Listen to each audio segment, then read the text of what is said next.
Bienvenue sur le podcast Giants Lab, le podcast où on va parler performance, récupération, préparation physique et mindset. Aujourd'hui, pour le premier épisode, un invité très spécial, Olivier Bonino. Olivier est un athlète élite depuis 10 ans qui a découvert le CrossFit en 2015 et qui va nous faire un retour sur l'ensemble de sa carrière. Restez avec nous, vous n'allez pas être déçus. Pour les gens qui ne te connaissent pas, parce que tu as coaché ici, il y a beaucoup de gens qui te connaissent, une vraie star quoi. Donc pour les gens qui ne te connaissent pas, comment est-ce que tu te présenterais? Comment je me présenterais comme quelqu'un qui a fait du CrossFit pendant 10 ans, qui a fait un peu toutes les compétitions européennes.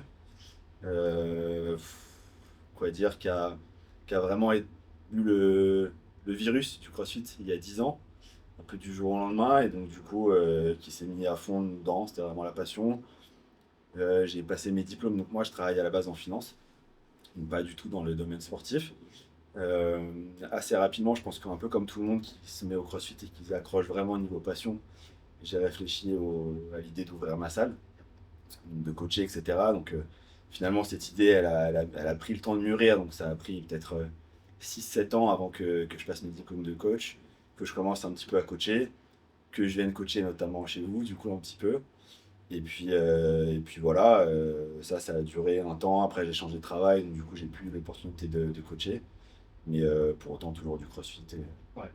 Donc 10 ans, tu as commencé en 2015. Ouais, c'est ça. Ouais, tu as commencé, tu faisais quoi avant? Ça n'a pas été ta première expérience sportive? Non, non, non, je fais du sport un peu depuis toujours. J'ai commencé, on va dire, Ouais, j'ai commencé par du karaté, par un peu. Franchement, j'ai fait un peu, je pense, tous les sports. Ouais.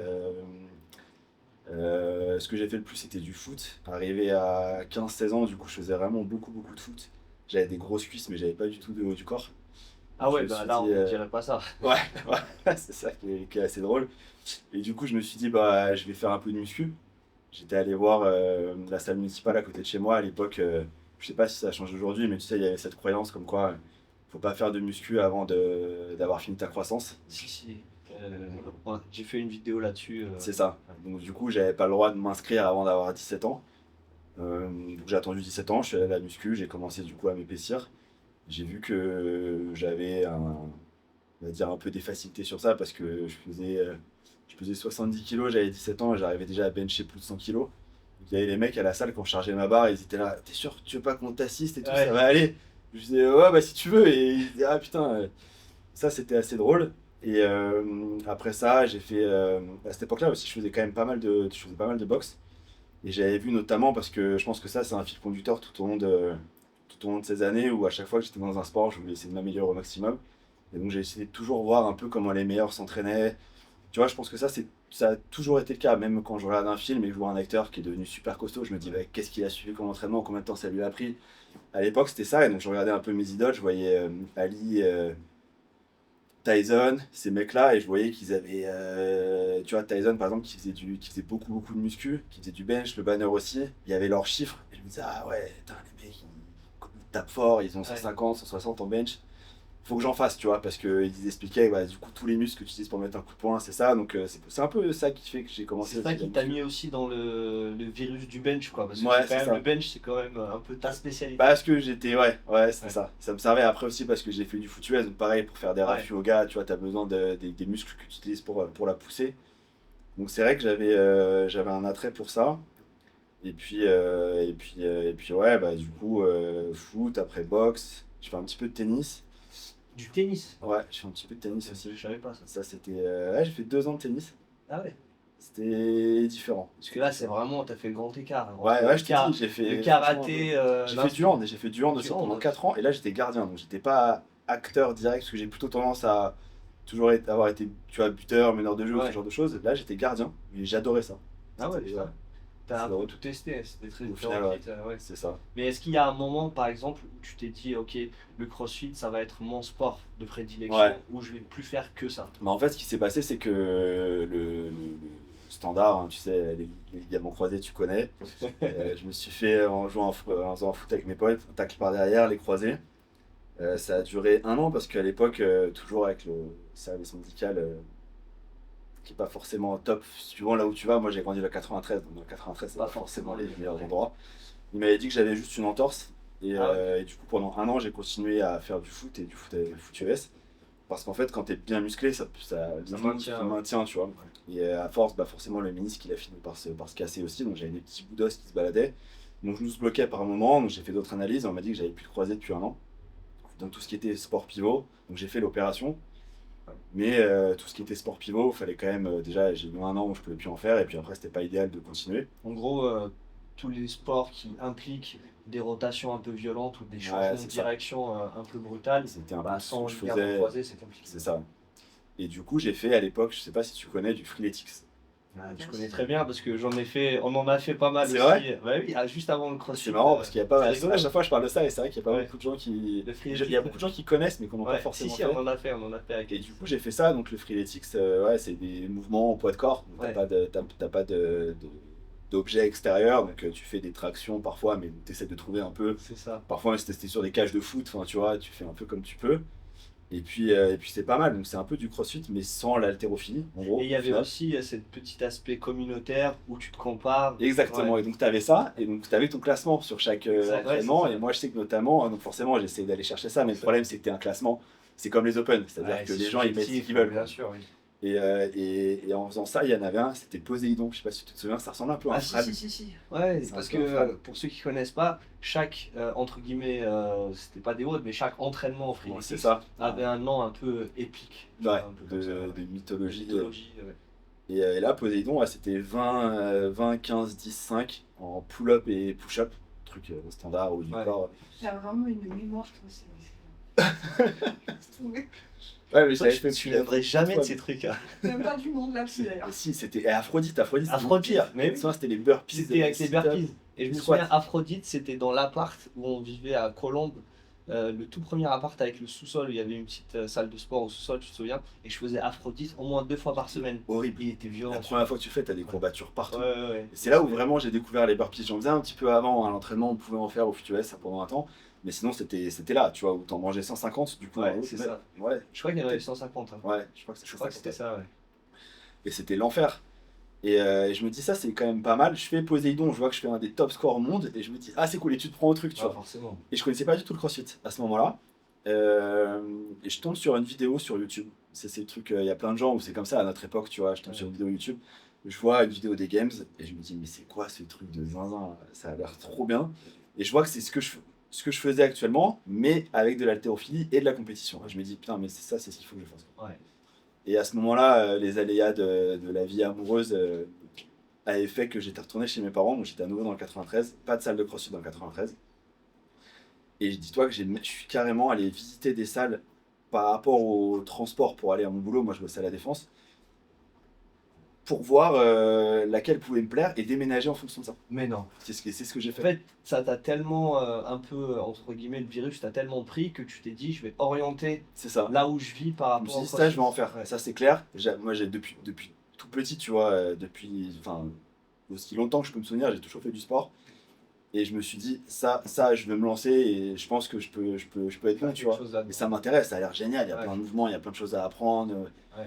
Et donc, et j'ai fait ça. Et donc, je suis allé à Rueil-Malmaison. Il y avait Mais CrossFit, je je crois. pensais vraiment que tu avais démarré à ton cas 1. Non, du coup, Je savais pas que tu avais démarré à à Rueil, Rueil. ouais. C'est À marrant. Rueil, où c'était Olivier Martin, c'est Mark Hoffman, du coup, qui étaient les boss de la salle. D'accord. Et je suis arrivé là-bas. Donc du coup j'ai déménagé à Nanterre juste à côté parce que c'était ça, c'était loin après, je pouvais pas, je Ouais. savais que j'irais pas, tu vois, quand c'est trop loin, quand tu mets 1 heure pour aller Bien t'entraîner, sûr, ouais. t'abandonnes quoi. Et donc j'ai carrément déménagé pour en faire et là ça a été tous ceux qui commencent le CrossFit savent qu'au début tu parles que de ça, tu manges CrossFit, tu dors CrossFit, enfin c'était la folie. En plus la salle était assez particulière parce que c'était ultra petit, tu étais sur des WOD de 12 personnes et en fait tu faisais le WOD c'était 6 personnes qui faisaient le WOD et les 6 autres te jugeaient. Et après tu switchais. Ah ouais, putain. Donc c'était ultra particulier parce que Incroyable. du coup ça renforçait aussi les liens, tu vois, parce Ouais, que du coup tu motivais la personne et tu pouvais pas tricher, tu vois. Ouais. Clairement là tu pouvais pas tricher parce que t'avais la personne qui te regardait tout le temps. Et Là, pas le droit de compter 2 par 2. c'est ça. Et ça c'était quand même sympa.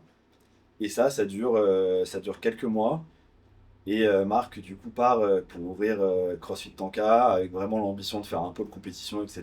Et donc on est plusieurs à le suivre et après ça fait 10 ans maintenant que je suis à Tanka. C'est incroyable. Et toujours à ton cas. Il est toujours à Tanka et du coup, ça a fonctionné parce qu'il a vraiment créé un groupe de compétition. Il y a eu plein de compétitions.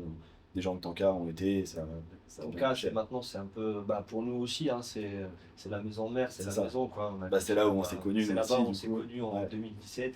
Mais toi, du coup, tu as été aux origines de Tanka. Il y a eu Tanka 1, Ouais, c'est ça. qui était, ça, nous, on n'a pas connu Tanka 1, et nous, on est arrivé à Mm. Tanka 2, qui est beaucoup plus grande. Mais c'était comment les débuts de Tanka, entre guillemets?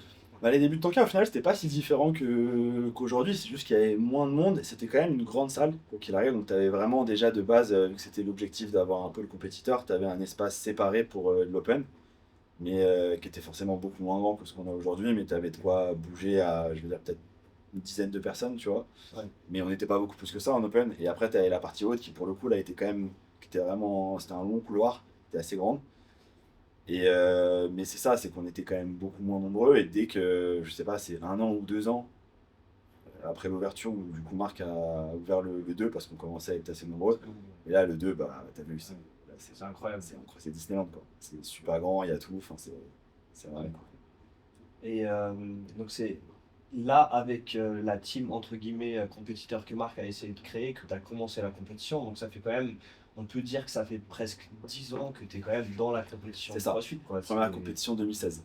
2016. Donc Ouais. tu démarres en 2015, première compétition 2016. ça. C'était quoi la première En fait, compétition? la première tentative, parce qu'il y a eu une compétition en 2015 quand j'étais à Roy, D'accord. où ils font une équipe, les 3 meilleurs de la boxe à l'époque.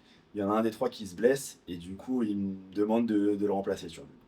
Et moi, ça faisait 2 mois que je faisais du CrossFit. Et donc, j'arrive là-dedans, et le premier WOD, c'était rameur DU. Je savais pas faire les DU. Ah putain. Et là, pendant une semaine, j'ai appris à faire des DU. J'ai dû en faire 4000, tu vois. J'avais les mollets dans un état. Je pense qu'encore aujourd'hui, 10 ans après, j'ai encore mal aux mollets ce jour-là.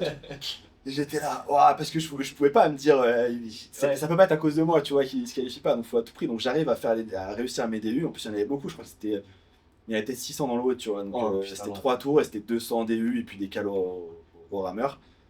L'enfer. Et c'était pour les Belgiennes. À l'époque, qui était quand même. Il Grosse n'y avait pas beaucoup de compétition à Ouais. l'époque, donc celle-là Les était grosse. Belgiennes, c'était quand même à l'époque, C'était même cool, en ouais. 2017, nous quand on est arrivé à Tonka, ça restait quand même C'était un gros truc, de ouais. référence. C'est ça. Et on se qualifie pas à 2 places. Oh putain. Ouais, dégoûté. Dégoûté. Et tu vois, ça c'est marrant parce que cette compétition-là, ça a un peu. Ça a beaucoup influencé sur le reste, on va dire, de ma façon de m'entraîner, etc. Parce que je pars en vacances, déçu, du coup, parce que je me dis, tu vois, forcément, en plus, c'est pas moi qui ai rentré les meilleurs scores, donc je me dis, c'est forcément un peu de ma faute si on s'est pas qualifié. Quand ça se joue à 2 places, C'est ça. Tu te dis quelques DU de plus. Oui, aussi, ouais. Et bon, et je me disais, mais à la fois, moi, j'ai rien demandé, tu vois, c'était oui, pas moi forcément. qui.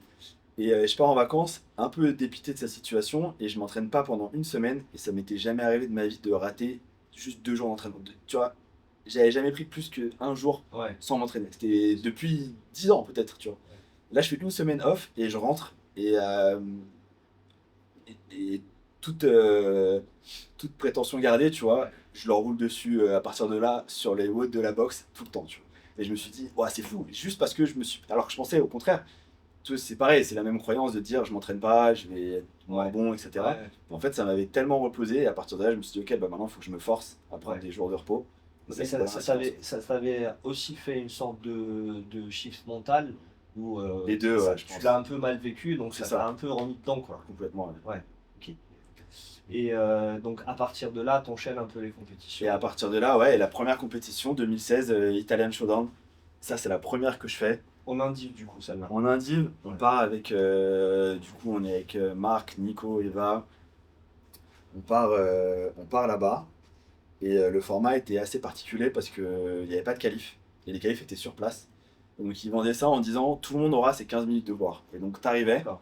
et le format c'était à la chaîne. Il y avait 1000 athlètes, donc il y avait 700 hommes, 300 femmes. Ouais, Et tu passais par ordre alphabétique par rapport à ton famille. Et donc ils t'appelaient et t'avais 3 watts de 5 minutes et se passait 2 minutes de pause. Et en fait, quand toi t'étais. Déjà, c'est trop marrant parce que t'attendais à la rideau, t'as la musique, les gens qui crient et tout. C'était énorme, l'endroit était vraiment énorme. Forcément, t'as 1000 personnes. T'arrives, en plus, les Italiens, ils sont quand même vraiment friands de tout ce qui est fitness. En plus, c'est le côté méditerranéen, donc l'apparence compte beaucoup. Ils Puis sont même toi, musclés. l'Italie. Oui, Bah oui. c'est ça, mais du coup, là, tu te rends compte que t'arrives et il y a 1000 personnes qui sont fit, costauds, tu vois. Et tu te dis, ouah, mais moi, ça fait quelques mois que je fais du crossfit, qu'est-ce que c'est? Qu'est-ce que je fous là? Je vais me faire manger, tu vois. Et t'attends, et en fait, ce qui était rigolo, c'est que tu fais ton premier WOD, je crois que c'était 3 couplets, et le premier, ça doit être quelque chose comme toast to bar et wall ball, et donc t'es au niveau du rig, tu fais ton premier WOD là, mais les autres qui sont passés avant toi sont en train de faire le deuxième WOD juste là. Et les ceux d'avant encore là. C'est un peu une Et sorte de t'avances à chaque fois. waterfall comme C'est ça. ça, et donc t'as 3 vagues qui passent en même temps, et Incroyable. tout le monde découle, et non-stop toute la journée, tu vois, pour que les 1000 personnes passent. Ah ouais. Et ça, c'était assez drôle. C'est un format sympa en réalité. C'est un format sympa, ouais. Et moi, dans ma vague, j'ai été, donc comme mon nom de famille c'est Bonino, j'étais avec Barbotti, qui est un Italien qui a été numéro 1 italien pendant plusieurs années, qui a fait les régionales. Bon, aujourd'hui, Ouais. c'était les semis, mais À qui a fait l'époque. les semis plusieurs fois, qui en 2017 a été suspendu des Games pendant 4 ans pour dopage. Et il était avec moi à l'échauffement, et je me souviens, je le vois faire des thrusters à 60 kg, qui à l'époque en plus, même aujourd'hui c'est une charge qui est assez lourde, mais à l'époque Ouais. d'autant plus, tu vois. Il était avec son coach qui avait son chrono au cou, et qui lui disait ouais, 3, 2, 1, go. Il disait bah, il posait la barre, ok, vas-y, repars. Et je me disais, mais c'est quoi ce. Moi je connaissais personne, tu vois, à ce moment-là. Je me disais, c'est quoi ce monstre là? Et c'est lui qui avait gagné d'ailleurs, mais assez drôle. Et du coup, je fais ça, et je finis 30e. Donc en fait, quand tu finissais dans les 100 premiers, tu continuais le jour d'après, et si t'étais dans les 50 premiers, tu t'allais jusqu'à la finale. Il y avait 10 000 € à gagner quand même. Ah ouais, quand même. C'était cool. Et donc c'était 10 000 € pour lundi. Ouais, c'est ça. Ouais. Ah ouais. Et donc grosse compète, et c'est là où j'ai pris le truc, parce que du coup bah, c'était ma première compète indiv, je suis 30e à la fin des qualifs, Ouais. et je me dis ouais, c'est dingue parce qu'ils étaient tous musclés, costauds, tu vois. Tu Et pars quand même de 1000 personnes. Donc c'est ça. quand même, pareil. je me dis bah il y a un truc à jouer, et après bah je continue pas le troisième jour, je crois que le deuxième jour je me qualifie pas, je me souviens pas des hauts, je suis pas dans les 50, mais à partir de là j'ai vu C'est parti quoi. C'est en gros, on peut dire que tu as eu les Belgians qui t'ont mis un petit peu un C'est ça. pouce pour démarrer, mais la vraie compète qui t'a un peu lancé sur le rail on peut dire des compètes élites, parce que je crois qu'à l'époque Ouais. il n'y avait pas cette catégorisation d'élite. Non, On c'était était en RX, c'est ça. voilà. Et c'est à partir de là que tu t'es dit ça va être mon sport et mon parcours. Mais est-ce qu'il y a eu un moment dans ta carrière sur toutes ces compètes élites qui a été au-delà de cette compétition, que tu gardes vraiment en mémoire, où tu dis ok là c'était comme on dit, le sommet de ce que j'ai vécu de mieux quoi. Bah forcément oui, c'est quand j'ai fait les Wodapalooza à Miami. En fait il y a les deux, il y a le Ouais, je pensais que tu allais parler Ouais, des régionales. c'est ça, il y a les deux, parce mais que voilà. c'est différent, parce que les régionales ça arrive tôt, du coup c'est 2018, Ouais. où là du coup bah, ça fait un peu plus de 2 ans que je fais du CrossFit, et on se qualifie au régional, donc l'équivalent des semis aujourd'hui, donc la dernière étape pour après les Games, en équipe avec l'équipe Tanka. Et c'est sûr que là bah, tu sens que tu Et viens. qui l'équipe Tanka? Il y avait du coup Alice, Eva et Marc. Et du coup, là, tu mets un pied un peu dans le côté professionnel, où c'est organisé par les Games. Donc, t'as l'équipe Rogue, les mecs, entre chaque WOD, ils arrivent avec leur petit escabeau, leur chapeau jaune, là, leur casque Ouais. jaune, ils refixent tout, ils nettoient tout. Enfin, c'est incroyable l'organisation, et tu te dis, ouais, c'est dingue. Là, tu sens que tu passes sur autre chose. C'est vrai qu'après ça, c'est dur quand tu vas faire la compétition du coin, tu vois. Forcément. Et puis t'as une communauté derrière toi, t'avais Tanka, C'est ça. t'avais la France aussi parce que. Ouais, complètement. Ouais. Et puis tu rencontres les autres équipes françaises, qu'il y avait pas mal d'équipes françaises. Donc tu sens vraiment que tu fais partie de quelque chose, et ça c'était vraiment cool. Ça c'est vrai que c'était cool, parce que c'est ça au final, oui, t'as raison, parce que c'est ça qui a un peu véhiculé tout le reste, où je me suis dit bon, maintenant il faut continuer sur cette lancée. Mais et après Miami, c'est dans le sens où il y avait parce que les semis, tu restes à un niveau européen, tu Oui, vois, alors que oui. Miami c'était un niveau monde. Donc là et puis t'es au States, Forcément. au pays même du C'est CrossFit, quoi. l'origine C'est du ça. CrossFit. Et puis tu quoi. vois à l'entraînement, à l'échauffement, t'as Froning, tu vois, t'as Ouais. Fraser qui vient pour dire bonjour au milieu des. Enfin, c'est fou, Ouais. quoi. L'expérience, elle est quand même plus impactante d'un point de vue purement personnel pour les Wodapalooza plutôt que les Ouais, c'est ça. régionales, quoi. C'est ça. Et du coup, comment est-ce que tu as vécu les deux de façon, ces deux compétitions différentes, hein, parce qu'il y en a une, c'est en équipe, Mm. où tu vas représenter entre guillemets une communauté, et l'autre, elle est en indiv, où tu vis quelque chose de fort tout seul. Comment est-ce que tu as vécu les deux compétitions? Comment j'ai vécu les deux? Bah, on peut commencer par Miami, parce que c'est le plus facile, dans le sens où pour Miami, je me suis entraîné je pense comme jamais auparavant. Tu vois, là, j'ai vraiment. Enfin, il n'y avait pas autre chose qui avait de l'importance dans ma vie que de m'entraîner à ce En moment-là. gros, ta préparation pour Miami, tu as voulu faire une prépa réelle que tu penses être C'est ça. parfaite pour être satisfait. C'est ça. Là, je m'entraînais jusqu'à 3 fois par jour. Enfin, j'allais nager, des choses que je faisais jamais. Là, c'était vraiment ultra complet et c'était énergivore au maximum. Enfin, là, vraiment, je laissais pas de place au doute et tout était sur l'entraînement, tu vois. Donc, et la récupération aussi. Donc, j'allais voir le kiné 2 fois par semaine. Enfin, c'était vraiment le maximum possible pour arriver préparé. Et je suis arrivé là-bas. Je passe à côté de ma compétition parce que sur la 3e épreuve, euh, comme tous les hauts, du coup, j'ai une stratégie que j'ai préparée depuis une semaine et je sais qu'il faut que je m'y tienne. Ouais. Et 3, 2, 1, go, et je la tiens pas du tout. Et du coup, je fais des séries unbroken en chest beaucoup plus grosses que ce que j'avais prévu de faire. Je m'ouvre les mains et toute ma compète passe un peu à côté à cause de ça. Mais et ça, c'est vrai que c'était un peu un moment pivot parce que c'était pas facile dans le sens où là, justement, comme c'était une grosse compétition, j'avais quand même, c'est pas le côté communautaire, mais j'avais forcément une grosse communauté derrière moi avec toute la boxe aussi qui m'envoyait des messages, etc. Et t'as l'impression un peu de décevoir. Et puis toi, surtout, tu vois, déjà toi le premier, parce que tu dis mince, tu voulais vraiment faire quelque chose et tu passes un peu à côté. Et ça, je pense que derrière, le côté, quand on en parlait, comme après les régionales, tu dis, le reste a un peu moins de saveur. Là, il y avait ça. Il y avait le côté où tu dis, bah, chaque personne, c'est un peu ce que dit Bergeron, je crois, dans ses livres. Il dit, chaque personne a un peu son objectif maximal. Tu vois, ça peut être de gagner une compétition locale, ça peut être d'aller aux Games, mais chacun a son Graal, et une fois qu'il l'a atteint, le reste un peu. Perd un peu de saveur parce que par comparaison. C'est ça. Et je pense que c'était vraiment ça, du coup, moi, mon Graal. Et le fait de passer à côté un peu derrière, c'est un peu dur. C'est un peu dur et derrière, pour s'y remettre, retrouver la motivation, tout, ça a été un peu compliqué. Surtout qu'après toutes ces années derrière, le corps est un peu fatigué, quoi. Donc, les blessures. C'est vrai que on peut dire que tu as passé 10 ans dans le haut niveau au CrossFit, mais est-ce que ta façon un peu d'aborder les entraînements, d'aborder la performance, est-ce qu'elle a évolué sur ces 10 ans? Est-ce que tu vois les choses? Ouais, je pense que oui, mais comment est-ce que ça a évolué entre je rate la qualif au Belgian, ok c'est parti, à aujourd'hui quoi. Ouais, bah complètement parce que je pense aussi ça c'est lié au fait que quand on a. Parce qu'au final, on a commencé en même temps que CrossFit à peu près, et c'est vrai qu'il y a 10 ans, il n'y avait pas toutes les connaissances qu'il y avait aujourd'hui, et surtout le CrossFit, on le voyait plus un peu comme quelque chose de bon. Et il y a toujours cette image quand les gens en parlent, ah, le CrossFit, c'est le truc où tu pousses les pneus, et ça nous fatigue parce que c'est pas du tout vrai. C'est pas ça. Mais à la base, il y avait un peu ce côté roots, tu vois, vraiment old school du CrossFit, où c'était un truc où tu arrivais et tu finissais par terre et tu étais content, tu vois, sauf qu'on se rend bien compte que s'entraîner tout le temps comme ça, c'est ridicule, parce que sur la longueur, tu peux pas tenir. Mais c'est vrai qu'il y a 10 ans, moi j'arrivais à la salle, je m'échauffais pas, quoi. J'arrivais, je chargeais la barre. Déjà sur les 10 ans, tu as appris à t'échauffer. Ouais, c'est ça. Et ça, forcément, en plus, moi j'ai commencé, du coup, j'avais déjà 29 ans, donc je pense que le pic, globalement, pour un athlète de CrossFit, c'est autour de 27. Donc je suis déjà arrivé 2 ans après le moment du pic.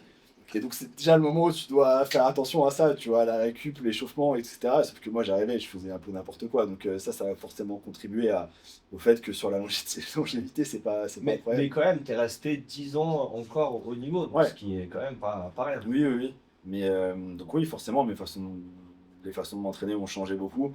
Je pense qu'il y a 10 ans, j'avais aussi cette mentalité tu vois, comment on dit en anglais, là, le show up, no matter what. Ouais. Et ça, au final, tu te rends compte que c'est pas forcément vrai. Tu vois, si un jour tu te sens un peu malade, t'as mal dormi, etc., venir à tout prix pour te dire il faut que je m'entraîne, tu te rends compte que c'est pas forcément la meilleure chose à faire. Il faut savoir doser, entre guillemets, ça, comprendre les bons signaux. Ouais, c'est ça. Complètement. Justement, sur ces 10 ans où il y a eu des hauts, des bas, etc., est-ce qu'il y a eu un moment où c'était vraiment le moment le plus difficile entre guillemets de ta carrière en compétition au moins, où tu t'es dit ok là j'arrête, t'as pensé vraiment arrêter? Ça revient à ce qu'on disait, c'est après Miami, où du coup il n'y a pas eu d'autres moments, sinon dans la carrière c'était plus si c'est compliqué, faut s'entraîner plus. Tu vois, le déclic ça a été avant qu'on fasse les régionales, du coup 2017 on fait les French en équipe, du coup je suis avec Katia, Alice et Nico. Et donc à l'époque, il n'y avait pas RX, il y avait peut-être RX et Scale, enfin il n'y avait pas Elite, mais en tout cas on est au top niveau. Ouais. Et personne ne faisait de prog, surtout qu'il n'y avait pas beaucoup de prog à l'époque. Il y avait éventuellement des trucs gratuits, t'avais Bergeron, etc. Mais on faisait pas de prog. Et là, on fait les résultats qu'on fait. Bon, c'était un peu compliqué parce qu'on a des blessures dès le début de la compète. Mais je me dis, ok, il faut suivre une preuve, là. Faut essayer de cadrer un peu plus pour progresser, etc. Et ça a été plutôt ça, tu vois, dès qu'il y avait un peu un échec sur une compétition, c'était de se dire comment faire pour s'améliorer, pour revenir plus fort la fois d'après, quoi. Après Miami, par contre, là forcément j'étais passé master, il y a les années derrière, il y a le corps, les genoux qui commencent un peu à tirer, etc. Donc là je me dis, plus c'est pas de façon générale parce que j'en avais marre, c'est parce que un peu je m'étais dit ok, j'ai peut-être fait le tour, le corps il est fatigué, donc Et il y a ce que tu disais aussi, tu t'es dit bon j'ai atteint mon objectif maximal entre guillemets. C'est ça, donc là j'arrête, je me désinscris du CrossFit carrément. Ah ouais, carrément. Carrément, et je fais une petite pause muscu pendant quelques mois, course à pied, et puis finalement je reviens. Finalement le virus... Je reviens en me disant, de toute façon je savais que j'allais revenir, tu vois, mais je reviens en me disant pour m'entraîner parce que je reste convaincu que c'est la meilleure façon de s'entraîner quoi qu'il arrive. Ouais. Mais au final, forcément, je me retrouve encore à faire quelques compétitions, quoi. Forcément, le virus part pas aussi facilement c'est que ça. Et est-ce que sur tout ce parcours, tu as quelqu'un qui a cru en toi ou à un moment tu t'es dit, franchement, je suis pas sûr d'y arriver, j'ai des objectifs peut-être qui sont trop hauts, etc., etc. On a tous des doutes forcément. Est-ce qu'il y a quelqu'un qui a cru en toi, qui s'est dit, tu t'es dit, ok, lui, il m'a vraiment boosté, soutenu Non, je peux pas vraiment dire ça. En vrai. Pas une personne en particulier, en fait. Ça a été plutôt. Ouais, c'est ça. C'est plus un peu globalement la sphère dans laquelle on évolue, tu vois, où t'as forcément un peu tout le monde qui fait de la compétition. T'as des gens autour qui sont matrixés par ça et qui te disent, reviens, continue, refais, tu vois. Mais c'est vrai qu'il y a pas.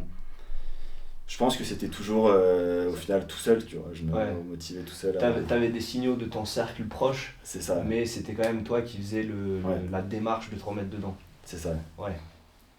Et on voit quand même que ce qu'on voit c'est les compètes, tu vois sur Instagram par exemple, on voit t'as fait ci, t'as fait ça, mais les gens ne voient pas forcément ce qu'il y a derrière. Donc est-ce qu'il y a un aspect du haut niveau et des compétitions élites que les gens voient pas, par exemple l'aspect entraînement, l'aspect vie privée, l'aspect organisation que tu aimerais mettre en avant?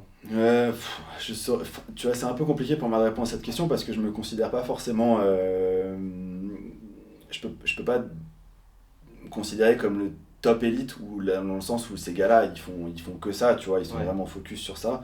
Donc je peux pas vraiment me mettre à leur place. Moi forcément à côté j'ai mon boulot, donc j'avais forcément d'autres priorités par moment, je pouvais pas que faire ça, donc j'ai plus la vie d'un mec lambda qui travaille en bureau et qui essaie de s'entraîner soit le matin avant d'aller travailler, soit le midi entre les deux, soit le soir, tu vois, mais du coup ça fait que faut faire des sacrifices. Au final il y a des choses que tu peux pas faire parfois, donc aller boire un verre avec les collègues le soir, tout le temps c'est non, faut que j'aille m'entraîner, tu vois. Essayer de toujours pas se coucher trop tard, c'est des choses un peu basiques, tu vois, mais au quotidien tout ça s'accumule et ça fait que ça finit par faire la différence. Ouais, donc ça montre aussi qu'on peut quand même se faire plaisir et atteindre un niveau qui est quand même élite, sans que ce soit le top élite européen, etc., tout en ayant une vie à côté, tout en ayant un travail. C'est une question d'organisation aussi, quoi. Ouais. Après tu connais aussi toi des athlètes élite. Et du coup, dans ce sens-là, peut-être que tu as des trucs à dire sur de ce que toi tu vois de l'extérieur, eux, ce qu'ils font comme sacrifice. Qu'est-ce qui les différencie, entre guillemets, de ce qui fait exemple de personnes en particulier. Ce qui fait la différence, au final, c'est un peu la même chose. C'est-à-dire que tu es obligé d'organiser toute ta vie autour du CrossFit. C'est-à-dire que ces gars-là, forcément, tu te lèves tôt, tu fais un premier entraînement parce que dans l'idéal, c'est de splitter ton entraînement sur 2 ou 3 fois dans la journée. Et donc tu te lèves tôt, tu vas t'entraîner. Après, souvent, soit ils sont coach ou soit ils ont la chance d'être sponsorisés, donc ils n'ont pas forcément besoin de travailler, mais tu essaies soit de faire une sieste, soit de te reposer un peu en fin de journée, fin de matinée. Tu manges bien, donc forcément tu fais attention à ce que tu manges. Dans l'après-midi, tu te refais soit un entraînement début d'après-midi, soit fin d'après-midi, et tu cales une sieste entre les deux. Mais tu vois, c'est toujours alterné entre repos, entraînement, et le soir, pareil, tu remanges bien, tu te couches pas trop tard, et tu fais ça tout le temps en fait. Il faut avoir une hygiène de vie et une rigueur incroyable, parce que c'est le fait de cumuler ça sur le long terme, où à chaque fois tu grattes 1%, et ça se fait tout seul, quoi. Mais les bénéfices cumulés finissent par payer, quoi. C'est ça, sachant que c'est pas magique et c'est pas toujours en progression, donc il y a des moments où tu vas faire ça et tu vas quand même voir que tu perds en perf, t'es moins dedans et tu te dis ça fonctionne peut-être pas, mais il faut rester motivé, continuer de faire la même chose Et ça fonctionne, mais c'est vrai que c'est compliqué, à la fois physiquement, mentalement, par rapport à tes amis, etc. Enfin, c'est vrai que c'est dur, mais c'est là où on se rend compte quand même qu'il y a tout ce qui est entre guillemets parfait d'un point de vue objectif, mais il y a aussi l'aspect mental qui va faire une grosse différence. complètement. Donc en fait, c'est quoi? C'est quand tu décris un athlète de haut niveau, on se rend compte quand même que la part mentale, pas uniquement sur les entraînements, c'est-à-dire que pas uniquement quand il est sur un frane dans le trou en train de remettre en question sa vie, c'est aussi tout le reste du temps. C'est ça. C'est ça. Ouais. Donc là, 7 jours sur 7. est-ce qu'il y a un moment où tu as compris ça de façon particulière, genre dans ta carrière, tu t'es dit, en fait, ce qui va faire la différence, ça va juste être ma discipline, ou c'est un truc que tu as eu depuis toujours, parce que tu as depuis toujours fait du sport, quoi. Ouais, je pense que ça s'est fait un peu naturellement, de garder ça. Après, tu te rends compte aussi que c'est difficile, parce qu'il y a des moments où forcément tu vas un peu craquer. Moi, le premier, il y a des moments où tu te dis... Donc Tu ça vois, arrive, justement, quoi. moi ça m'arrive, et c'est aussi ça qui fait, je pense que je peux pas me comparer à un top élite, tu vois, où moi je sais que au bout de 2 semaines où tu fais attention à ta diète, machin, tu te dis bon, je vais aller manger un McDo et... Ouais, mais tu vois. ça reste quand même une discipline sur le long terme, donc ça reste quand même de façon Oui, mais tu suffisamment te dis, ponctuelle. en vrai, c'est pour, quand même entre guillemets une erreur, tu vois, Exact, oui, c'est vrai. dans tous les cas. Mais je vais pas non plus, entre guillemets, tout sacrifier, tu vois, donc je vais quand même faire quelques excès. Je vais partir en vacances, alors que parfois ces gars-là ils partent pas en vacances, tu vois, parce qu'ils se disent bah non, je vais pas pouvoir m'entraîner comme je veux, etc. Surtout quand il y a une échéance qui est pas très loin. Il faut vraiment faire le sacrifice à tous les niveaux et au max pour être dans les meilleurs. Ça, je pense que c'est vraiment ça que c'est ça dont qui les gens va séparer un peu. forcément compte. Parce que les gens ne se rendent pas forcément compte, mais on parle du niveau entre guillemets RX, élite, etc. Mais il y a le niveau élite des compétitions françaises, des plus grosses compétitions européennes même. Après, il y a le niveau élite où tu es dans le top 20 des régionales, où tu peux entre guillemets te dire peut-être dans ma vie je vais aller aux Games, et là il y a vraiment un fossé en fait, c'est pas une petite séparation. C'est vrai qu'on se rend pas compte, mais quand on regarde sur les régionales, c'est ça, il y a un top 10-20 où les mecs sont au final à quelques places du 22e, mais le niveau de fitness il est énorme en termes de gap, c'est vraiment un autre monde, quoi. C'est vrai que les gens ne se rendent pas forcément compte, surtout ceux qui ont démarré CrossFit sur les 2-3 dernières années, ils ne se rendent pas forcément compte du chemin qu'il y a entre quelqu'un qui bouge bien, qui est fort, qui a un bon fitness, et un mec qui peut prétendre au régional ou aux Games, quoi. Ouais, c'est tout un... Vraiment l'impression que tout le monde peut y arriver assez rapidement, alors qu'au final tu te rends compte qu'encore aujourd'hui, dans les 5 meilleurs français, c'est des gars, à part Victor Hofer, mais c'est des... et encore Hofer, et ça fait déjà des années qu'il est là, mais le reste, c'est des gars qui bougent pas depuis 10 ans, tu vois. Felono, Singa, ils sont toujours dans les meilleurs. Ça enlève en rien leur niveau dans l'absolu, c'est ça. Mais quand tu remets en perspective par rapport à ce qui est possible, entre guillemets, pour les meilleurs mondiaux, on se rend compte quand même que c'est 2 mondes différents. C'est ça. De tout ce que tu as testé, qu'est-ce qui fonctionne vraiment ? Ouais, c'est niveau prog sur les 10 dernières années. Tu as dit que tu as commencé à t'entraîner, tu vas en open, tu fais des metcon, voilà, mais après tu as testé 1, 2, 3 prog, tu as testé pas mal de prog. Du coup, sur ces 10 années, est-ce que tu as quelque chose, une façon de s'entraîner qui te paraît la plus pertinente ? Ça, il reste combien de temps la batterie? Parce que... ça, c'est un, après, tu peux nous décrire un petit... Après, c'est comme toujours, en termes de prépa physique, personne n'a la science parfaite, personne n'a la connaissance qui est optimale. Il y a des axes de travail qui peuvent être différents selon chaque personne, mais pour toi en particulier... Je pense que le style d'olive, c'est le style d'olive en plus. Ouais, voilà. Pour toi en particulier, je pense que c'est ça, c'est assez compliqué. Je pense que comme tu le dis, globalement, il faut... ça va vraiment être individualisé pour trouver la meilleure façon de progresser. Je pense que le meilleur coach, c'est vraiment soi-même. Donc par rapport à ça, moi, ce qui a le plus marché sur ces dernières années, c'est au final la première prog que j'avais prise, c'était JST Compete.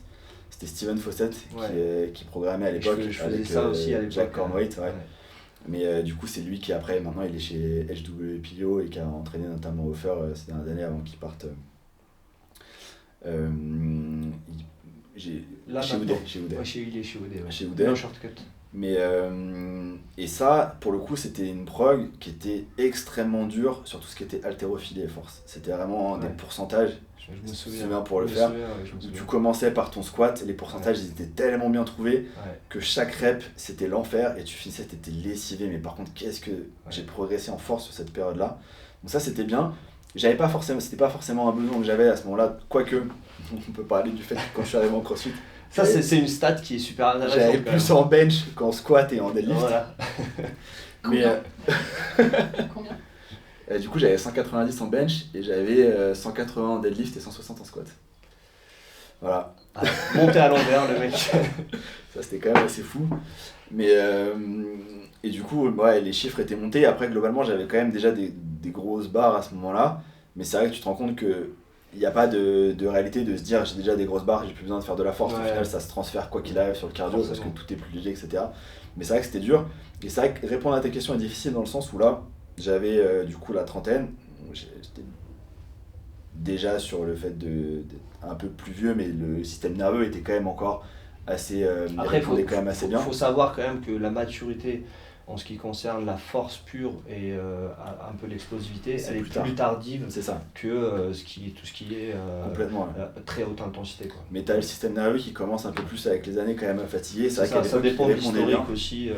Il répondait bien, donc je pouvais encaisser ça. Ça m'a fait progresser. Aujourd'hui, clairement, je pourrais pas, si je fais des sessions aussi lourdes en début de séance, c'est impossible après de faire un Metcon. Donc à cette époque-là, ça c'était bien, ça marchait bien pour moi.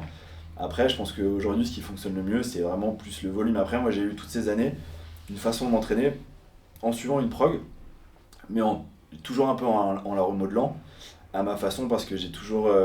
Mais ça, je pense que c'est quelque chose qui est assez commun, le système de l'overreaching, où avant une compétition, tu rajoutes du volume, tu rajoutes, donc tu es dans un état de fatigue Forcément, ouais. un peu Avancé, plus avancé. ouais, mais tout le temps. Donc sur les hautes, t'avances pas. Tu te fais battre par un peu tout le monde, mais tu sais que c'est un état que tu crées et après, si tu arrives à bien faire ta deload, le jour de la compétition, tu es vraiment sur un pic de forme qui est incroyable. Le problème avec ça, c'est que justement, si t'es pas dans un univers d'athlète pro, où tu fais que du crossfit, Ouais.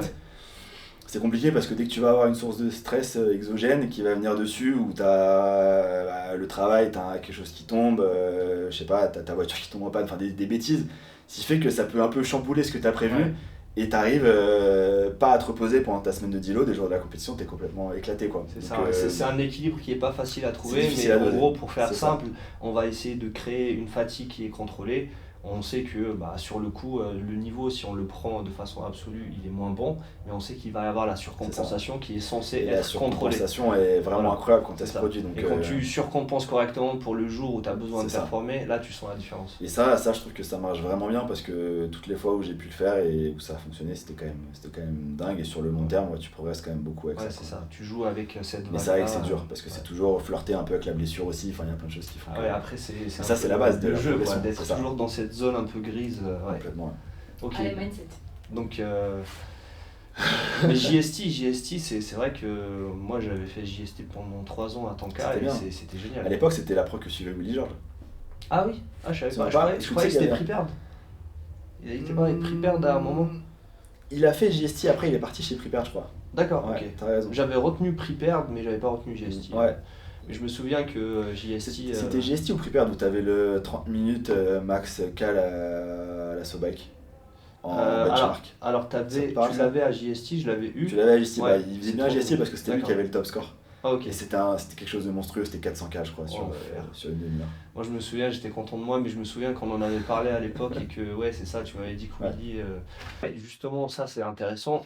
On parle souvent de motivation. Par exemple là nous avec les gens qu'on reçoit tous les jours, bah des fois t'as des gens qui disent je me sens pas motivé aujourd'hui etc. Mais pour toi qu'est-ce qui marche vraiment? Parce qu'on sait que la motivation c'est une chose, mais est-ce que pour toi ce qui a fait la différence c'est un peu être boosté par ton envie de battre d'autres personnes, d'être, tu vois, est-ce que quand tu vois d'autres personnes réussir, ça te met un coup de motivation que tu arrives à maintenir sur le temps? Ou est-ce que tu as juste une façon d'être qui est drivée par l'objectif? En gros, tu sais ce que tu veux, tu vas mettre en place la discipline, peut-être même ça devient une obsession, tu vois, et c'est cette obsession qui fait que tu arrives à tenir, tu vois. Je pense que c'est un mix un peu de tout, tu vois, c'est dans le sens où déjà forcément j'avais cette motivation de me dire ok je vais partir sur cette compétition, la majorité des gens contre qui je vais me battre, ils font que s'entraîner, tu vois, c'est un peu leur vie.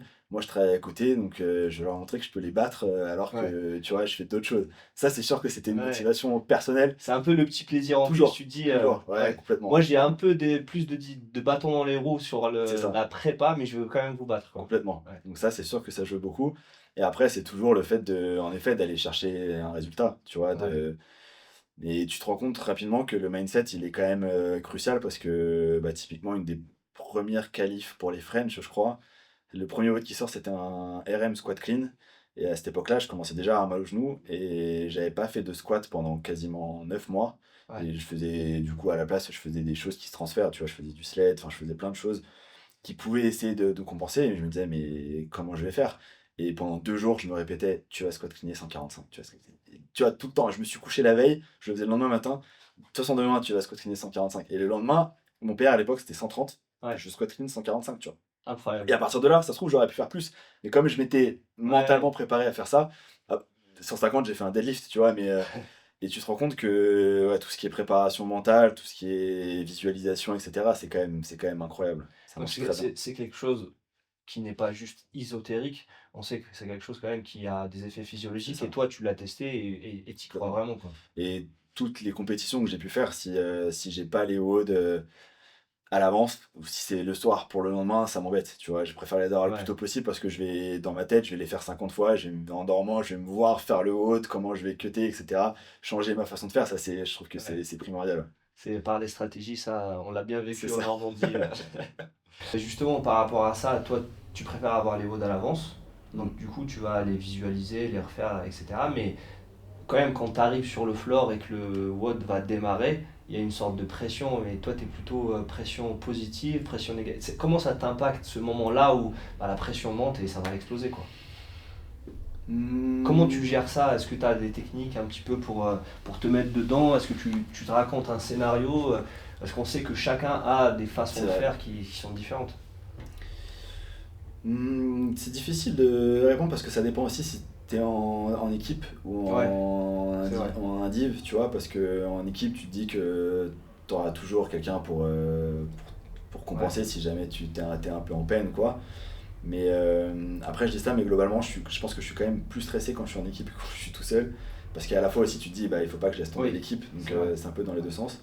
Après, quand c'est le 3-2-1 go et qu'il faut y aller, je pense qu'à ce moment-là, non, parce que justement, comme j'ai déjà préparé tout mon plan dans la tête, je suis assez serein parce que je sais ce qu'il faut que je fasse. Ce qui va un peu me stresser, c'est si je vois les vagues d'avant et que moi je sais que sur le premier mouvement j'ai prévu de breaker en 4 fois et que les mecs ils ont tous fait une broken.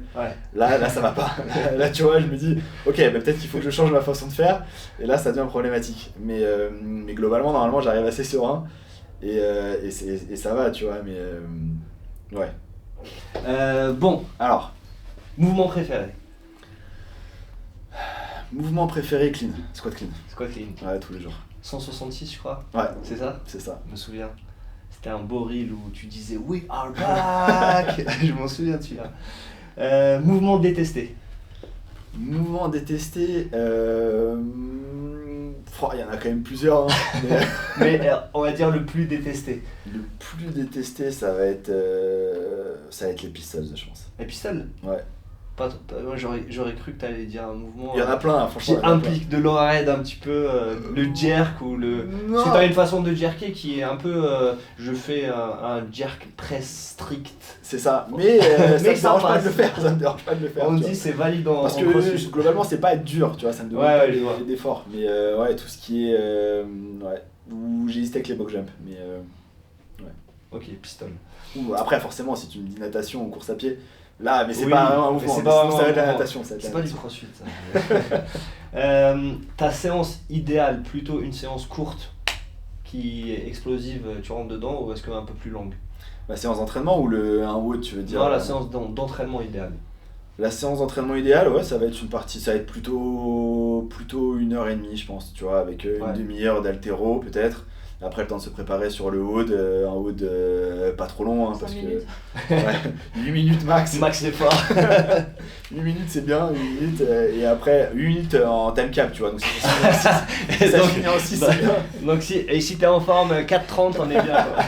Et après un peu de renfo derrière, soit de la gym ou du renfo, et puis ouais, 1h30, 2 heures, parfait. Plutôt bon quand même. Et selon toi, toujours en CrossFit, le plus sous-coté des mouvements? Le plus sous-coté des mouvements en CrossFit?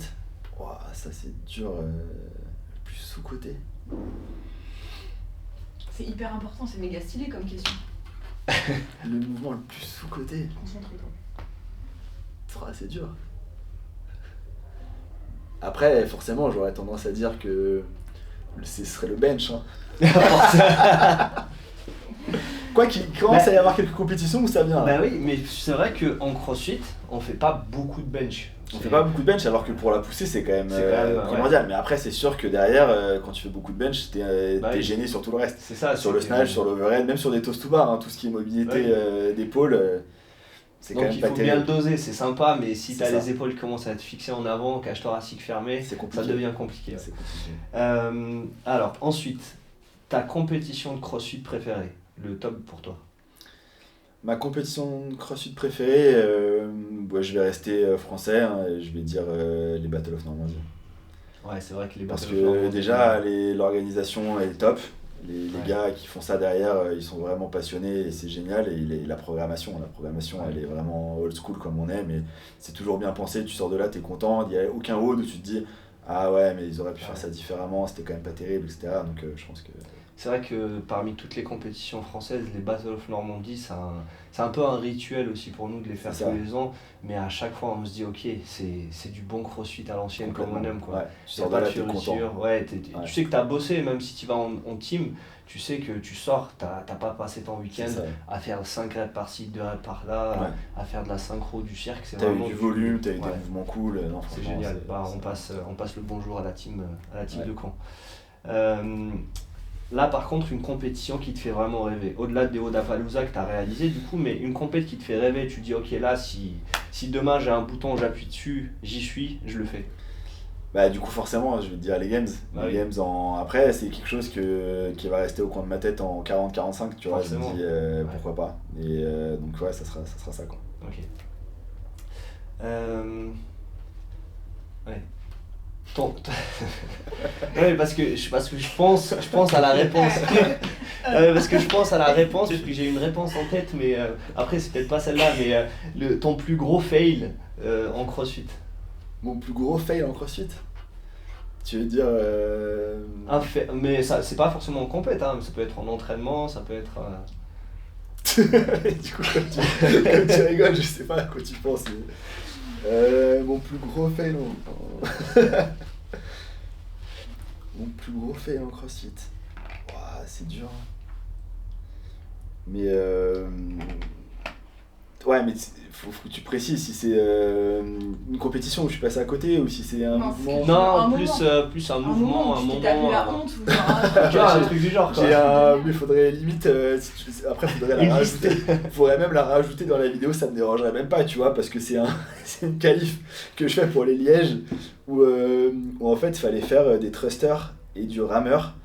Et c'était 5 ou 6 tours et les thrusters étaient à chaque fois de plus en plus lourds, tu rajoutais 5 kg. Donc à la fin, je crois que les thrusters, le dernier, sont peut-être à 80 kg, tu vois, ce qui était... Et je te parle de ça en 2017-2018, donc en plus c'était vraiment lourd. Et les dernières séries du rameur, donc le rameur c'est quand même pas un truc où je suis très fort non plus, j'arrache le truc et je suis à plus de 2000 cal et tout, donc on filme, il y a les potes autour et ouais, trop bien. Et au moment où j'arrive et que je prends mon thruster, je suis super, moi je suis à ce moment-là, je suis en feu, tu vois, je suis en feu et tout. Et je clean la barre et je fais une sorte de vague comme ça et j'arrive pas à la remonter et elle tombe devant, tu vois. Et là je fais ok, je prends 2-3 secondes et je fais bon bah ok, je fais un power clean, je fais mes thrusters. Et je pense que ça c'est mon plus gros fail parce que cette vidéo là elle est collector quoi. Tu nous donneras des vidéos à mettre. Celle-là vous pouvez la mettre parce que franchement à chaque fois que je la vois je rigole. Moi je pensais plutôt à ton cas, il y avait Nico qui s'entraînait avec toi à l'époque. Ouais. Nico, je sais plus son nom de famille. Nico Wayne. Ouais. Et tu fais un back squat que tu rates. Oui. Et j'ai pensé à ça parce que j'en ai fait 2-3 comme ça. Ouais, vas-y raconte, ça m'a fait trop rire. Mais surtout la réaction de Nico, quand j'ai vu ça, je me suis dit c'est pas possible. Non mais en plus lui il est allongé contre le mur. Oui, c'est ça. Et il est comme ça, vraiment il est allongé comme ça, il me regarde et donc tu vois juste à partir de là quoi. Tu vois que cette partie là de sa tête. Et moi je fais mon squat à 201 je crois. Et ouais, j'arrive pas à la remonter. Et je suis trop remonté, je suis trop voûté, donc je peux pas l'acheter en arrière. Et du coup, je tombe vers l'avant avec toujours la tête en dessous de la barre. Et donc, j'ai vraiment les pieds qui s'envolent et tout. Et lui, il reste là. Et il y a aucune réaction sur sa tête. Un faceplant de dessin animé, t'as aucune réaction de Nico. Ça, c'est vrai que celle-là était drôle aussi. Et le meilleur conseil qu'on t'ait donné durant ta carrière, est-ce qu'il y a un moment où quelqu'un qui t'a donné un conseil et ça t'a vraiment changé la vie?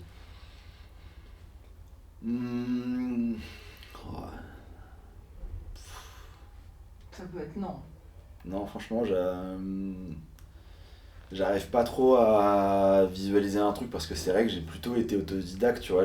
J'ai pas vraiment eu de moment où j'ai eu un coach à proprement parler. J'ai plutôt essayé par même d'aller voir, de me nourrir au maximum de vidéos, hein, comme toi. De toute façon, ça, c'est quelque chose qui nous lie sur ça. Donc, plein de choses que j'ai pu glaner à droite à gauche, mais j'ai pas eu quelqu'un qui m'a donné vraiment un conseil directement. Et je me suis dit, ah oui, ça, il faut que je le mette en place et ça va me changer. Ça a été plutôt un... J'aurais bien aimé pouvoir donner une clé incroyable, mais j'ai pas de... En gros, le secret, c'est qu'il n'y a pas de secret, quoi. Ouais, le secret, de toute façon, le numéro 1, c'est la récupération. Hein. Quoi qu'il arrive, ça reste de bien récupérer. Souvent, on se dit, ok, je m'entraîne super bien, je m'entraîne super fort, mais on oublie que l'entraînement, c'est pour la plupart des gens, c'est peut-être 1 heure, voire 2 heures dans la journée. Mais dans une journée, tu as 24 heures, et ce que tu fais à côté va être extrêmement déterminant pour ta progression. Et ta plus grosse fierté, je pense qu'on en a déjà parlé, c'est les Wodapalooza. Ouais, ça va être ça, et puis ça peut être un lift, ça peut être un autre truc.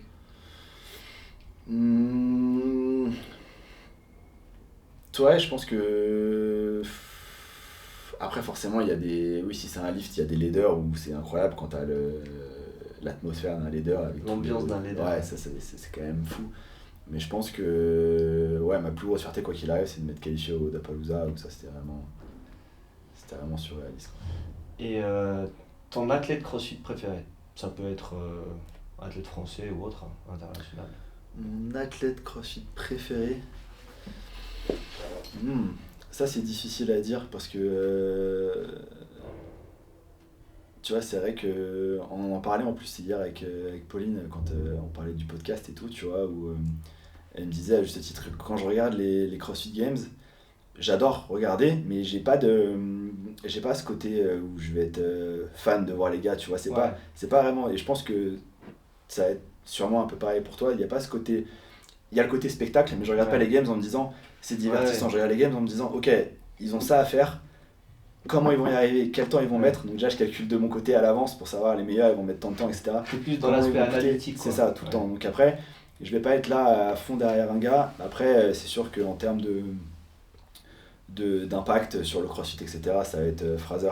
Ça reste le... Il est avec nous aujourd'hui. C'est pour ça que j'ai pas osé dire un autre gars, quoi, parce que là il fait peur. Il fait peur, il va réagir. Mais quand même, toute sa vie, son livre, tu vois, où il explique comment il est dans sa cave, là chez ses parents, qui s'entraînait jusqu'à la mort, qu'il était nul en rameur et qu'il s'est dit rameur tous les jours. Ça, c'est ouf. Il y a des choses, il n'y a pas d'aspect entre guillemets fan, mais il y a quand même Fraser, surtout depuis son arrêt de compétition, il fait beaucoup de podcasts, il fait beaucoup d'interviews, et ceux qui peuvent regarder ça, ça peut leur donner un point d'inspiration qui est assez énorme. Complètement. Est-ce qu'il y a un truc, quand tu t'entraînes, que les gens font, mais qui te fait péter un plomb? Un truc, t'es en train de t'entraîner et que les gens font et ça là tu sais bien sûr. Bien sûr. Il y en a plein. Après choisis. T'as le droit d'en dire 2-3. Le numéro 1 en plus c'est quelque chose qui m'est arrivé il y a pas si longtemps que ça, où t'es là, t'es en train de faire ton WOD et tu sais t'es là et là-bas, genre à 10 mètres, il y a un bike rack, tu vois. Et clairement toi t'as ton espace, t'es en train de t'entraîner là. Parce que t'as le ring à côté, t'as ta barre, etc. Et t'es dans ton WOD, en plus t'as tes écouteurs, tu vois. Donc t'es en train de souffrir, ça se voit, t'es là. Le message est clair. Et t'as le gars qui arrive, qui prend le bike erg et qui te regarde 40 fois, si c'est bon, est-ce qu'il peut le prendre, etc. Il part avec. Donc tu te dis, bon, c'est bon. Il passe devant toi, il s'arrête et il te dit, t'en as pas besoin, je peux le prendre. T'es là. Tu dis, je te l'aurais déjà dit au moment où tu l'as pris, tu vois. Donc il t'arrête, toi, en plus t'entends pas, machin, ça te fait sortir de ton WOD. Et tu dis, toi, est-ce que quand il fait son WOD, tu vois, de la classe, pendant son haut, tu vas aller le voir et tu vas lui dire pareil, tu vois, est-ce que tu te sers de la dumbbell qui est là de l'autre côté? Non, jamais, tu vois. Et pourquoi lui, il a l'idée de se dire, je vais faire ça? Ça, c'est quelque chose qui m'en rend fou. Ouais. Mais après, ce qu'il faut dire aussi, c'est que c'est quand même super intéressant. Toutes les box n'ont pas d'open gym et c'est à ton cas, on a de la chance, vous avez de la chance d'avoir un open gym comme à Giants, donc faut en profiter, mais il faut bien respecter les gens qui s'entraînent aussi. Après, ça partait d'un bon sentiment parce que tu vois, il veut pas me prendre mon ergo, mais bon, tu te dis quand même un peu de. Ouais. Et t'es plutôt team WOD team ou t'es plutôt WOD team ou WOD solo? Je suis un peu, je vais dire les deux, tu vois, c'est moitié, c'est un WOD team 1 à 2 fois par semaine, c'est cool. Et après, sinon, WOD solo, quoi qu'il arrive, parce qu'après, c'est aussi parce que ces années-là, j'étais plus dans le fait de progression et tu vois, sur les compétitions indives. Donc il n'y a pas de meilleur moyen que de le faire solo. Maintenant, je suis plus team quand même. Parce que c'est quand même plus sympa de justement. C'est sympa, ouais. D'ailleurs, bientôt, on va faire les. Et la meilleure qualité chez un teammate? La meilleure qualité chez un teammate? Si tu dois former une équipe pour une compétition. La meilleure, c'est difficile parce que forcément, il y en a plusieurs qui viennent à l'esprit, tu vois, mais la meilleure, c'est d'avoir une chaîne postérieure incroyable. Non, je pense que... Pour le warm, ça peut servir. Non, après, t'as le côté... franchement, c'est difficile parce qu'il y en a plusieurs, mais je sais que, typiquement, nous, cet été, quand on a fait les Normandies, tu vois, le côté stratégique... Ah, ça, c'était sympa, ouais. Ça, c'est incroyable. C'est incroyable d'avoir des teammates qui sont à fond dans ça aussi, et du coup, tu t'échanges tout le temps sur comment on va faire le haut, comment on va breaker, etc. Ça, c'est top. Donc, je pense que ça, c'est une qualité qui est quand même vraiment sympa, quoi. Et ça te donne une dimension un peu plus grande que juste le Metcon ou l'event en question. Il y a toute la vie autour, c'est vraiment sympa, tu passes un bon moment. Ouais. Quel est ton plus gros défaut dans le CrossFit? Mon plus gros défaut, je pense que ça va être lié à toute la partie analytique dont je parlais plus tôt. Tu vois, ça va être à la fois une force mais aussi un défaut. C'est dans le sens où quand j'arrive sur une compétition, quand je fais une qualif ou de façon générale, j'ai en tête un objectif de temps, tu vois, et je sais assez clairement ce que les autres vont faire. Ouais. Et tu vois, je pense que c'est pour ça que je vais dire que ça va être un défaut, parce que quand on a fait les Normandies, je pense que du coup vous l'avez subi entre guillemets, dans le sens où quand on a abordé un WOD, je vous disais ok, mais sur celui-là on va être 3ème. Et vous le preniez mal, tu vois, notamment je pense à la personne à ma droite, en me disant mais non, elle veut être première tout le temps. C'est ça, pourquoi est-ce qu'on va être 3ème sur ça, on peut les battre, etc. Mais c'était juste parce que je suis assez objectif et j'arrive à savoir entre guillemets, tu vois, et typiquement sur ce WOD là on était 3ème. Mais je pense que c'est aussi un défaut dans le sens où peut-être que il y a toujours par rapport à ce qu'on disait aussi avant. Mais on en avait parlé à ce moment-là aussi. Il y a le côté mental qui fait que peut-être que si je m'étais dit mentalement bah non on va les battre, peut-être qu'on les aurait battus. Peut-être que pas quand même, tu vois. Mais quelle est la part là-dedans, c'est ce qu'on s'était dit, de la vraie analyse qui est objective et de la prophétie autoréalisatrice. Complètement. Tu vois, donc c'est pour ça que je dis que c'est mon plus gros défaut, parce que c'est dans le sens où je vais arriver à une compétition, je vais savoir que sur tel WOD, je vais être à peu près entre 8 et 10, sur celui-là je peux faire top 3, etc. Mais à la fois aussi, est-ce que je me mets pas d'office dans cette case-là alors que je pourrais faire mieux, je sais pas. Ce qu'on peut faire, c'est que pour la prochaine, qu'on va faire ensemble, les affiliés de battle en team 3 hommes, on va partir du principe qu'on va faire top 2 à chaque fois, tu vois, et on voit, c'est juste une expérience scientifique, c'est pas avoir des stats, c'est tout, hein, rien à voir avec le reste. On disait tout à l'heure que ton max au clean c'était 166, mais tu penses, quelle est la part de vraiment, on va dire, de performance athlétique et physique pour un gros lift et la part mentale en termes de pourcentage, tu vois? Est-ce qu'il n'y a pas une part mentale qui peut vraiment te permettre, ça aurait pu être 170 à 4 kg près, est-ce que c'était vraiment ton max, tu vois ce que je veux dire? Oui, c'est sûr qu'il va y avoir la part mentale qui fait que tu te mets dans ta bulle avant, t'es énervé pour X ou Y raison avant, et il y a ça qui joue. Après, je pense que c'est peut-être 20%, tu vois. Ce qui est beaucoup, hein. Ouais, qui est forcément beaucoup. Mais de toute façon, on le revoit sur une compétition parce que typiquement, moi, à part ce clean-là que j'avais fait à Tanka, le reste de mes RM, encore aujourd'hui, c'est en compétition, tu vois. Donc, c'est une fois que t'es dedans avec l'adrénaline. Je me souviens du snatch au French. Ouais, c'est ça. C'était C'était 2019, tu ouais, vois. Donc, ça remonte. C'est mon RM snatch toujours. Ouais. Après, c'est sûr que j'ai pas non plus forcément tenté tant que ça de faire un RM depuis. Mais mon PR en thruster, cluster, c'est au Normandie cet été. Enfin, il y a pas mal. Mon RM en clean and jerk, c'est au Wodapalooza. Enfin, tu vois, toutes ces choses-là font que. L'environnement a fait que. Donc, le côté mental, forcément, il est ultra important. Et c'est juste le reflet de ce que tu as fait le reste de l'année. En fait, l'aspect mental va te permettre de t'exprimer réellement, quoi. Ouais, complètement. Et est-ce que tu penses que justement cet aspect-là, on peut parler de l'aspect mental, par exemple pour les barres, c'est la confiance en abordant la barre qui va faire la différence, mais est-ce que c'est plutôt la confiance qui va t'amener la performance, ou est-ce que c'est à force de performer que tu construis quelque chose et tu construis ta confiance? Parce que parfois les gens ils peuvent se dire ouais mais moi j'ai pas confiance en moi, machin truc, c'est quelque chose qui se travaille. C'est complètement quelque chose qui se travaille, de toute façon globalement. Il faut, si t'as pas fait du lourd avant, c'est impossible que tu fasses un PR. Justement, quand on a fait les Normandies, je faisais pas de lourd depuis un moment. Évidemment que 2 semaines avant, j'ai remis un peu de charge, que ça soit en push press ou en squat clean, pour que le système nerveux il se réhabitue. Parce que si tu lui mets une grosse charge d'un coup, et qu'il a pas été habitué à avant, c'est pas possible, c'est trop intense. Donc ça marche de la même façon. Si toute l'année, forcément, t'augmentes un petit peu de façon progressive et tu mets de plus en plus lourd, tu vas être plus en confiance parce que. De toute façon, quand tu commences le CrossFit, moi il m'a fallu quasiment un an pour réussir à faire un squat clean, un squat snatch à 100 alors que je l'avais en power. Mais le fait, juste ne serait-ce que le cerveau de s'habituer de se dire je vais avoir une charge au-dessus de ma tête en faisant un squat, il y a ça. Au-delà de la mobilité pure. Il faut lui apprendre parce que mécaniquement il se dit mais pourquoi il veut me faire ça, c'est pas possible. Donc, il y a déjà un refus, tu vois, physique. Donc non, c'est super important de s'habituer avec les charges. Et si tu devais donner un conseil justement sur l'aspect mental à quelqu'un qui débute, un jeune qui il découvre le CrossFit, ça fait 1, 2, 3 ans et il vise le haut niveau, qu'est-ce que tu lui conseillerais sur l'aspect vraiment mental? Sur l'aspect mental? Mental ou pas mental, un conseil. Ouais. Je dirais de façon générale que par rapport à ce qu'on disait avant, il n'y a pas le côté où il faut à tout prix venir s'entraîner, tu vois, parce qu'il y a des études maintenant qui montrent que même par rapport au fait de ne pas s'entraîner pendant les vacances et de stresser, etc., il y a des études qui montrent que si pendant un mois tu fais rien, tu perds que 1% de ton fitness. Donc c'est quand même assez incroyable, parce que un mois, tu vois, tu te dis un mois sans rien faire. Forcément, ça dépend du point de départ aussi, ça dépend d'où tu pars, etc.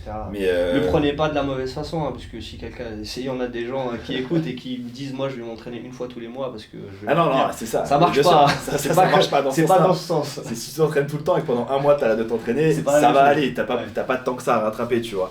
Mais après, le conseil le plus important, c'est quand tu vas t'entraîner, c'est de mettre de l'intention dans tout ce que tu fais, en fait, de façon générale.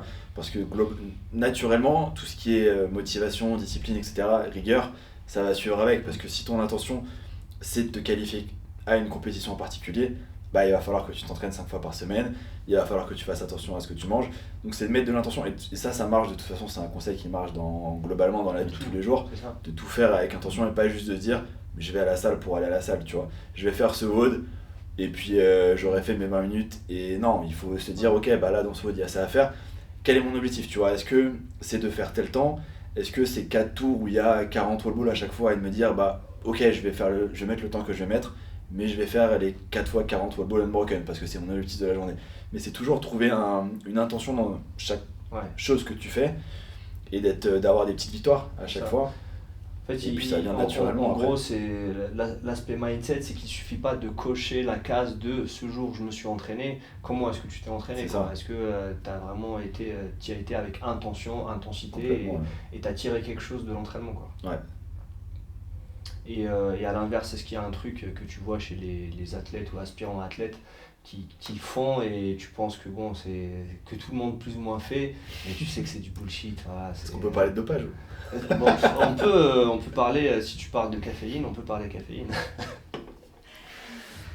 Non, après malheureusement il y a beaucoup ce côté ça c'est un sujet vaste, mais forcément, quand tu parles de ça, il y a le côté où les jeunes se disent ok, bah, de toute façon, ils sont tous dopés pour aller à ce niveau-là, donc je vais me doper direct, et puis ça me permet de progresser, alors qu'ils n'ont pas fait toutes les étapes de s'entraîner dur déjà, tu vois, avant de passer par là. Très souvent, ça reste quand même des raccourcis un peu mentaux pour se rassurer, entre guillemets. Si moi, j'atteins pas ce niveau, c'est parce qu'en fait, j'ai pas franchi le cap d'une chose qui est mauvaise pour la santé.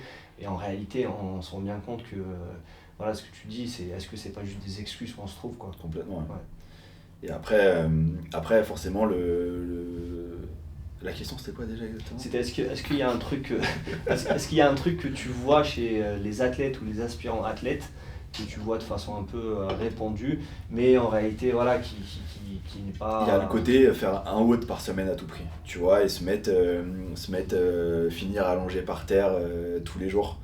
Où ça, tu te rends compte que sur le long terme c'est pareil, c'est pas forcément nécessaire. Bien sûr que faire un WOD par jour c'est bien dans l'idée. Après ça dépend... Avec intention, quoi, comme tu disais. C'est ça, et ça dépend encore de ce que tu veux vraiment, forcément, si ton objectif... En fait, souvent, tu vois, ça dépend aussi vraiment de ton objectif. Si ton objectif, c'est de progresser sur les charges, ce qui est globalement, en général, le souci majeur de la plupart des aspirants en CrossFit, parce que le cardio, la gym, globalement, ça peut aller. Mais c'est vrai que c'est souvent sur les charges où ça peut un peu être problématique. Là, t'as pas forcément besoin de faire un WOD par jour, parce que tu vas forcément un peu limiter tes gains sur le reste. Et le fait de faire des 4-time à RPE 8, 9, 10 tous les jours, ça forcément c'est pas une erreur. T'as le sentiment du travail bien fait, et de te dire je me suis mis à fond aujourd'hui, c'est cool, mais sur le long terme ça va pas te faire progresser, quoi. Et est-ce que voilà, on parle des charges, mais il ne faut pas que les charges deviennent la seule obsession des gens aussi, parce qu'il y a cette dérive-là aussi. On se dit, on voit, tu vois, c'est ce qui est, en gros, pour faire simple, ce qui est instagrammable n'est pas forcément une indication du niveau de fitness, parce que ça reste du crossfit, du fitness croisé. Complètement. Donc, et puis ça c'est fou, parce que quand tu commences la compétition aussi sur Instagram, t'as l'impression que tout le monde est incroyable. Ça c'est les premières années de CrossFit. C'est pour ça que je te dis ça, parce que on se dit tout ça, on dit fort, tu vois la liste et tu te dis incroyable, lui je l'ai vu snatcher 135. Bon, qu'est-ce que ça donne sous fatigue, tu vois. Lui je l'ai vu faire 60 muscle-up unbroken, tu vois, et tu le vois. Et t'as fait quoi avant, après, c'est ça, le cœur à 120, il arrive à en faire 2, tu vois, et tu te dis bon ok. Donc il faut garder en tête que le crossfit c'est du fitness croisé, et il faut pas trop particulariser les compétences. Ouais. Ok, là pour conclure, c'est vrai que le crossfit, ce qui le différencie de la prépa physique générale de façon globale, il y a cet aspect communautaire qui est quand même central et qui fait partie intégrante de la méthodologie. Est-ce que tu as quelque chose en particulier que tu trouves que la communauté CrossFit t'a apporté dans ta construction, dans ton parcours Ouais, forcément, je veux dire, déjà des amis, tu vois, des copains, plein de rencontres, donc ça c'est sûr que c'est une grosse partie de ce que ça m'a apporté. Et après, plein de souvenirs, plein de grands moments, tu vois, de compétition, de voyage, parce qu'à chaque fois, forcément, quand tu pars en compétition, c'est un week-end où tu pars un peu quelque part, donc c'est des souvenirs gravés, donc ça c'est essentiellement ça, tu vois, donc tous les souvenirs aussi à l'entraînement, forcément, parce que tu t'entraînes avec d'autres gens, donc des moments de rigolade et tout, donc non, c'est sûr que... faut cet aspect du voyage, il faut l'apprécier, quoi. Il faut pas rester fixé juste sur la finalité, mais le CrossFit apporte beaucoup au quotidien, en fait. On peut dire que le CrossFit quand même change des vies, quoi. Non, c'est sûr. Et est-ce qu'il y a quelque chose en particulier que tu aurais changé sur ton parcours? Là, tu dis, ce truc-là, je le ferais différemment. Si tu peux parler au livre de 2015. Il y aurait plein de choses. Mais 2-3 trucs, tu dis, au livre de 2015. Plein de choses, mais au final, tu vois, il n'y a pas forcément de... je suis pas quelqu'un qui vit avec des regrets, donc il n'y a pas forcément, je me dis ah mince j'aurais dû faire ça, donc je pense pas que je changerais quelque chose, parce que je suis vraiment content de tout ce que ça m'a apporté, tu vois, ces 10 dernières années. Après c'est sûr que si demain j'avais l'opportunité de parler au livre de 2015, je lui dirais peut-être un peu de... En vrai c'est compliqué, mais... Un peu de mobilité. Un peu. Quoique, à l'époque, je faisais. Comment ça s'appelait, Romwood. Romwood, Romwood. Maintenant ça s'appelle Pliability. Mais c'est vraiment c'est ça. Et peut-être faire un peu plus de mobilité. faire un peu plus d'efforts longs aussi, mais ça de toute façon je pense que tu vois, c'est pour ça que je te dis il n'y a pas forcément de regret, parce que je pense que je suis vraiment convaincu que l'histoire de fibre rapide, fibre lente, tu peux pas lutter en fait si t'es fait de cette façon-là. Globalement, T'as une orientation un petit peu. Ouais, c'est ça, tu peux sur le modifier un petit peu, ouais. mais tu pourras jamais être totalement. Et je sais que moi, quoi qu'il arrive, tu pourras. Même si demain je perds 15 kilos, même si je fais que courir, je pourrais jamais courir un marathon, tu vois. Ouais. Mon corps, il est pas fait pour parce que je suis vraiment blindé de fibres rapides.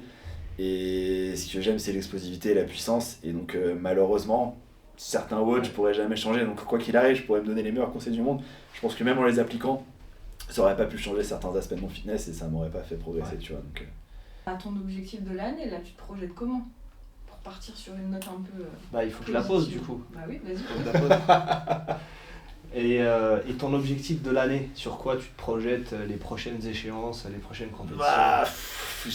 franchement, j'ai pas vraiment d'objectif. Là, j'ai fait une compétition j'étais au German il y a 3 semaines. C'était la première fois que je faisais les German parce que ça m'avait l'air d'être une compétition qui était cool, axée vraiment sur la force, tu vois, parce qu'ils sont un peu bourrins là-bas. Et je l'avais jamais faite et j'avais entendu que du bien. Au final, ça s'est pas passé comme prévu. Ça rejoint un peu ce qu'on disait avant sur le fait de sorte de pression exogène et qui fait que je suis totalement arrivé pas préparé du tout à cette compétition et j'ai vu que j'étais pas du tout dedans et que je faisais que subir chaque WOD. Donc j'ai même pas fini la compète. Donc là, je suis plutôt sur une phase où je sais pas, je suis un peu entre les deux. Donc là, je suis un peu en pause. Et j'ai pas de vrai objectif, j'ai un objectif donc je vais pas forcément être fier, mais je pense que je vais peut-être faire un Aerox en 2026. Donc... Cut, il faut couper, on arrête. Tu fais rentrer l'invité suivant s'il te plaît. On annule le podcast. je pensais pas que ça ferait. On annule. Non mais c'est juste que tu peux pas dire le mot Aerox. Avec qui? C'est juste que tu peux pas dire le mot Aerox devant notre troisième invité, c'est compliqué, tu vois. C'est vrai. Mais il a pas fait. Non, Si, il en a fait un. Il en a fait un, tu vois. N'importe quoi. Bien sûr. C'est.